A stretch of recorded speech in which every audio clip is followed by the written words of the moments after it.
தரம் 8 ICT unit 6 அலகு 6 இணையத்தில் உலாவுவோம். அதாவது இன்டர்நெட் ப்ரௌசிங். இன்டர்நெட் ப்ரௌசிங் இந்த யூனிட்டில் கவர் ஆகிற சப்ஜெக்ட்ஸ் வந்து தேடட் பொறிகளண்டா சர்ச் என்ஜின்ஸ். அதாவது சர்ச் என்ஜின்னா நாங்கள் இன்றைக்கு இன்டர்நெட்டில் பல வகையான விஷயங்கள் இருக்குது. அது ஆடியோ ஃபார்மேட்லேயே, வீடியோ ஃபார்மேட்லேயே, டெக்ஸ்ட் ஃபார்மேட்டில் உலகத்தில் வேண்டிய மொழியில் தமிழில் கண்டென்ட் இருந்துச்சு, இங்கிலீஷில், சைனீஸ், ஜப்பானீஸ், அரபிக் அப்படியான வேண்டிய லாங்குவேஜில் டெக்ஸ்ட் ஃபார்மேட்டில் இருந்துச்சு, வீடியோ ஃபார்மேட்டில் இருந்துச்சு, ஆடியோ ஃபார்மேட்டில் இருந்துச்சு. அடுத்தது இணைய பயன்பாடும் தகவல் தேடலும். அதாவது இன்டர்நெட்டில் எங்களுக்கு நல்ல விஷயங்களும் இருந்துச்சு, கெட்ட விஷயமும் இருந்துச்சு. ஏன்னாங்க இந்த ஐசிடி கிரேட் 8 யூனிட் 6 இன்டர்நெட்டை ஒரு பாடமாக படிக்கிறோம்னா இன்றைக்கி எல்லார கையிலும் இன்டர்நெட் இருக்கு. அதாவது ஸ்மார்ட் ஃபோன் மூலமாக நாங்கள் இன்டர்நெட்டை எக்ஸஸ் பண்ண இயலும். எங்களுக்கு ஒரு ஸ்மார்ட் ஃபோனை பாவிச்சு, இன்றைக்கி கம்ப்யூட்டர் தான் தேவையில்லை, ஒரு ஸ்மார்ட் ஃபோனை பயன்படுத்தி இன்டர்நெட்டை நாங்கள் எக்ஸஸ் பண்ண இயலும். இன்டர்நெட்டில் நல்ல விஷயங்கள் மட்டும்தான் இருக்கான்னு கேட்டால் அப்படி இல்லை. நல்ல விஷயங்களை தாண்டி இன்றைக்கி பல வகையான மோசமான விடயங்கள் இன்டர்நெட்டில். அப்போ இந்த கிரேட் 8 உங்களுக்கு இதை படித்து தரதுக்கான நோக்கம் என்னென்னா, இன்டர்நெட்டை நான் உங்களோட கைக்கு தாரத்துக்கு இன்டர்நெட்டில் என்னென்ன இருக்குது, இன்டர்நெட்டில் நாங்கள் எதை பார்க்கணும், எதை பார்க்கப்படாது, எதை தேடணும், எதை தேடப்படாது, இந்த விளக்கங்கள் தெரியறதுக்கு அவங்களோட கையில் இன்டர்நெட்டை தந்தால் பிழையாக போகும். அதுதான் இணைய பயன்பாடும் தகவல் தேடலும்.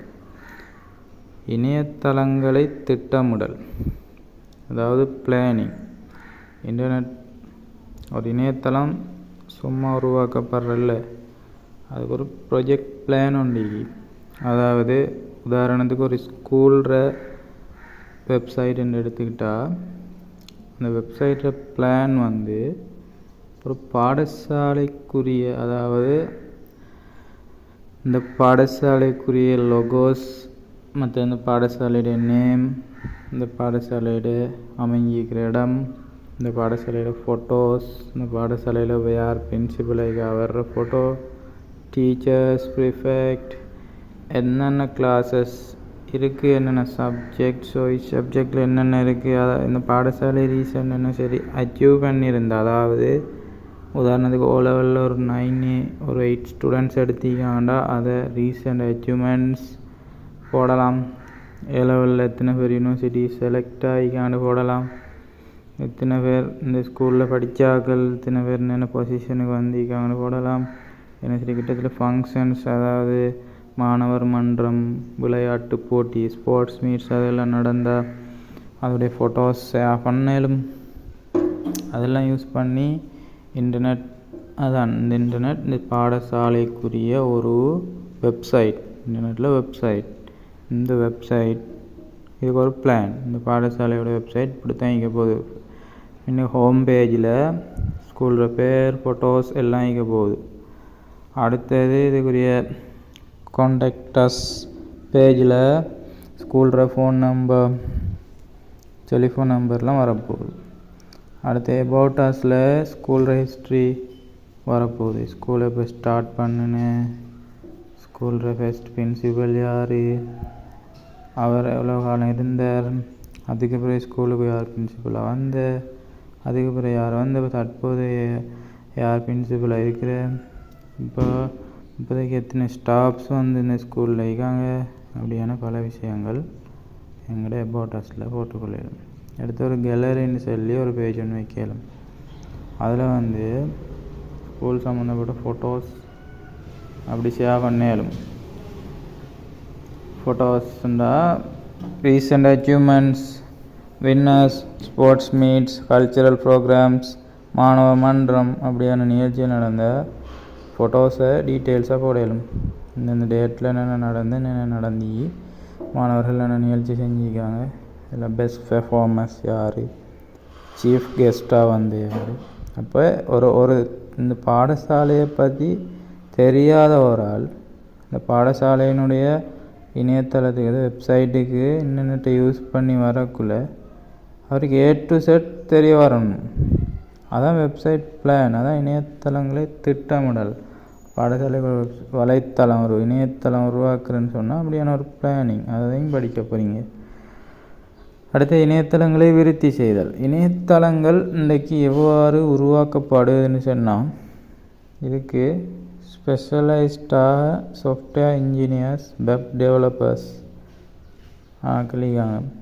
ப்ரோக்ராமிங் லேங்குவேஜஸ், செய்நிரலாக்க மொழிகள், அதை பயன்படுத்தி அதுக்கு இணையதளங்களுக்குன்னு ஸ்பெஷலாக ப்ரோக்ராமிங் லேங்குவேஜஸ் இருக்குது. HTML, CSS, JavaScript அப்படியான இணையதளத்தை விருத்தி செய்வதற்கான ப்ரோக்ராமிங் லேங்குவேஜஸ். அதை படித்து அதில் எக்ஸ்பர்ட்டான ஆட்கள் தான் வெப்சைட்ஸை பிளான் பண்ணி உருவாக்குற மட்டும் இல்லை, அதை மெயின்டைன் பண்ணுற. வெப்சைட் கரெக்டாக ரன் ஆகுதா, என்ன சரி எரர்ஸிகா, என்ன சரி ஃபோல்டிகா, இது பாதுகாப்பாக இருந்துச்சு. அதாவது ஹேக்கர்ஸ் வந்து ஹேக் பண்ண இயலாத ஒரு சிஸ்டம், ஒரு 100% சொல்லாடி 99% சேஃப்டி ஆகிக்கா. சரியா? அடுத்து மெயின்டெனன்ஸ் பண்ணணும். ஒரு வாகனத்தை மெயின்டைன் பண்ணுற மாதிரி வெப்சைட்டையும் மெயின்டைன் பண்ணணும். போல வரும்போதே வராமல் தடுத்து பார்த்து எல்லாம் ஓகே இருக்கா, பெர்ஃபார்மன்ஸ் எப்படி இருக்குது, லோடிங் ஆகுறது டைமு கூட எடுக்குதா, இதை எப்படி ஒப்டிமைஸ் பண்ணலும், என்னென்ன இஷ்யூன்னு பார்க்கணும். அடுத்தது அப்டேட். அதாவது நான் சொன்னேன், இப்போ நீங்கள் போன டேட்டுக்கு, அதாவது போன வருஷம் நடந்த ஸ்போர்ட் மீட்ஸை போட்டுட்டீங்க. அதாவது நீங்கள் உங்களோட வெப்சைட்டை அப்டேட் பண்ணலை. அப்டேட் பண்ணாட்டி இந்த வெப்சைட்டுக்கு யார் சரி வந்து பார்க்கக்குள்ள நீங்கள் போன வருஷம் அப்லோட் பண்ணின ஸ்போர்ட் மீட்ஸை டீட்டெயில்ஸ் தான் உங்களோட வெப்சைட்டில் காட்டும். நீங்கள் இந்த வருஷம் நடந்த ஸ்போர்ட் மீட்ஸை டீட்டெயில்ஸ் உங்களோட வெப்சைட்டில் வேறு பார்க்குற யூசர்ஸுக்கு காட்டணும்னு சொல்லி சொன்னால் நீங்கள் என்ன செய்யணுன்னா உங்களோட வெப்சைட்டை அப்டேட் பண்ணணும். அதாவது இந்த வருஷம் நடந்த ஸ்போர்ட் மீட்ஸ் இதில் யார் யார் பார்ட்டிசிபேட் பண்ணணும், என்ன டேட்டில் நடந்து, இதுக்குரிய ஃபோட்டோஸ் என்னென்ன நிகழ்ச்சிகள் நடந்துச்சு, இந்த விஷயத்தை நீங்கள் உங்களோட வெப்சைட்டை அப்டேட் பண்ணின பிறகு தான் யூசர்ஸுக்கு அதை பார்க்கலுமா இந்த வருஷம் இந்த ஒரு ஃபங்க்ஷன் ஒன்று நடந்துச்சு அப்படின்னு. அதாவது நீங்கள் ஃபேஸ்புக்கில் ஃபோட்டோ போடுறதுமே ஒரு சின்ன ஒரு எக்ஸாம்பிள் தான் வெப்சைட்டை அப்டேட் பண்ணுறதுக்கு. அதாவது உங்களோட சைட்டை அப்டேட் பண்ணி இன்றைக்கி உங்களோட ப்ரொஃபைல் ஃபோட்டோவை நீங்கள் அப்டேட் பண்ணினா அதை உங்களோட ஃப்ரெண்ட்ஸால் பார்க்க இன்றைக்கி நீங்கள் நாள் ப்ரொஃபைல் ஃபோட்டோவை அப்டேட் பண்ணிக்கணும். நீங்கள் அப்டேட் பண்ணுறதுக்கு முதல்ல இருந்து உங்களோட பழைய ப்ரொஃபைல் ஃபோட்டோஸ் தான் உங்களோட ஃப்ரெண்ட்ஸுக்கு ஷோ ஆகிட்டு. அதேமாதிரி தான் வெப்சைட்டை அப்டேட் பண்ணுறேன். அதுதான் வெப்சைட் அப்டேட் பண்ணுறேன். புது புது விஷயங்களை உள்ளுக்கு, புது புது அம்சங்களை உள்ளுக்கு கொண்டு வர. அதாவது இப்போ இருக்கிற கான்டாக்டர்ஸ் பேஜில் இந்த பிரின்சிபல் போயிட்டார், இல்லாட்டி ஸ்கூலில் ஃபோன் நம்பர் மாறுது, அப்போ அந்த மாற்றணும், அதை அப்டேட் பண்ணணும். இல்லாட்டி நீங்கள் உங்களுக்கு ஒரு முடிவுன்னு வருது, இந்த கேலரி பேஜஸ் தேவையில்லை, எங்களோட ஃபோட்டோஸ் வந்து லீக் ஆகுது, எல்லோரும் பார்க்கக்கூடிய மைக்கில் கேர்ள்ஸோட ஃபோட்டோஸ்லாம் ஆகி ஃபோட்டோஸ் நாங்கள் சென்சிட்டிவாக எங்களோட சேஃப்டிக்காக ஷேர் பண்ணலைண்டா அந்த கேலரி சைட்டை நீங்கள் நீக்கிற. அதாவது புது விஷயங்களை சேர்க்குறது மட்டும் இல்லை அப்டேட், பழைய விஷயங்களை நீக்கிறதுமே அப்டேட் தான். அதுதான் இணையதளங்களை விருத்தி செய்யறதுள்ள ஒரு செயற்பாடு தான் அப்டேட் பண்ணுறது. அடுத்தது நாங்கள் பார்க்க வேண்டிய விஷயம் வந்து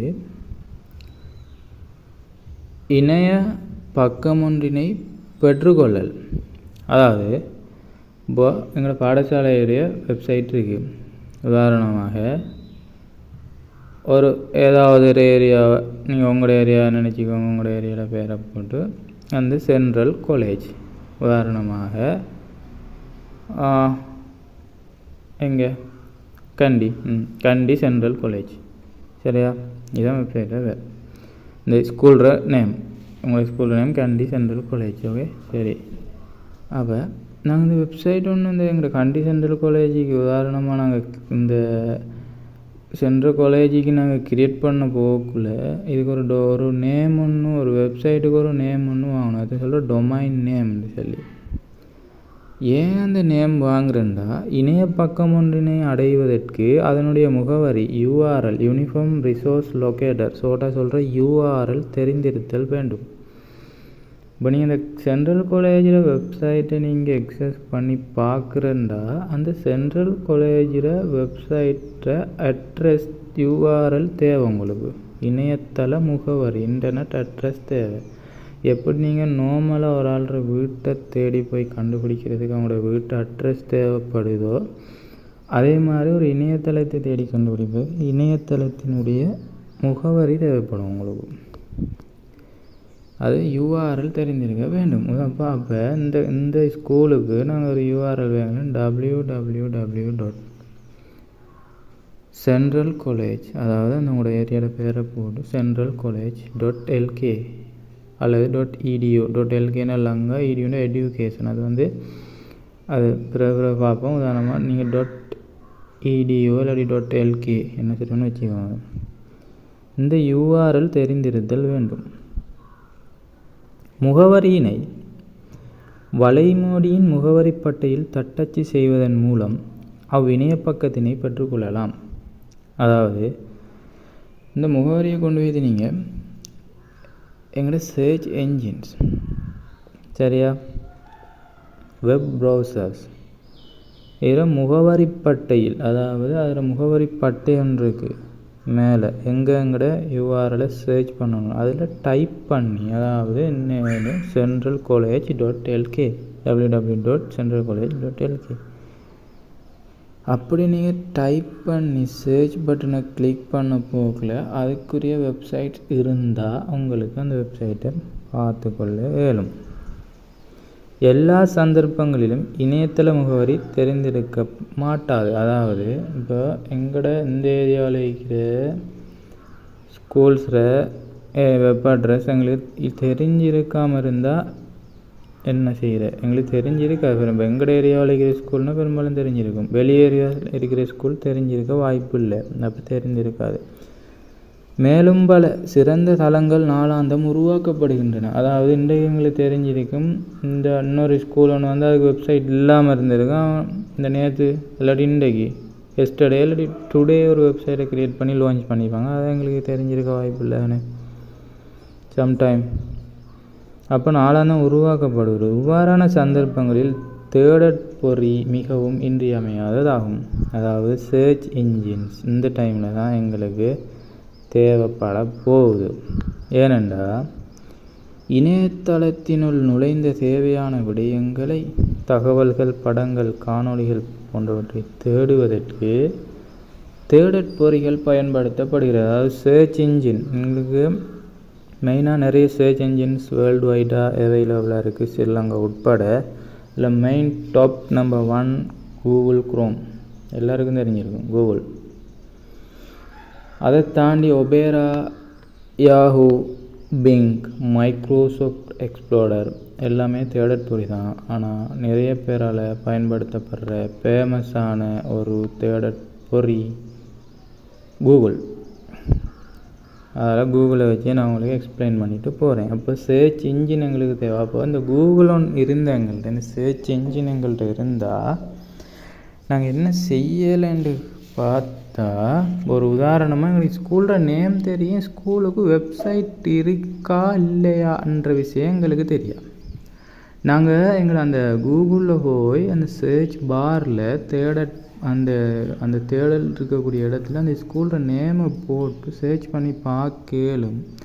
அப்படி அந்த நேமில் எங்களுக்கு வெப்சைட் அந்த பாடசாலைக்கு க்ரியேட் பண்ணப்பட்டிருந்தால் எங்களுக்கு ஷோ பண்ண நாங்கள் கிளிக் பண்ணி அந்த வெப்சைட்டுக்குள்ளால் போயிடலாம். இதுக்கு தான் சர்ச் இன்ஜின் தேவை. அப்போ சர்ச் இன்ஜின் தேடற்பொறி சரியா ஏன் அவசியம் என்ற ஒரு கேள்வி பரீட்சையில் எங்களுக்கு வந்தால் இதான் விட.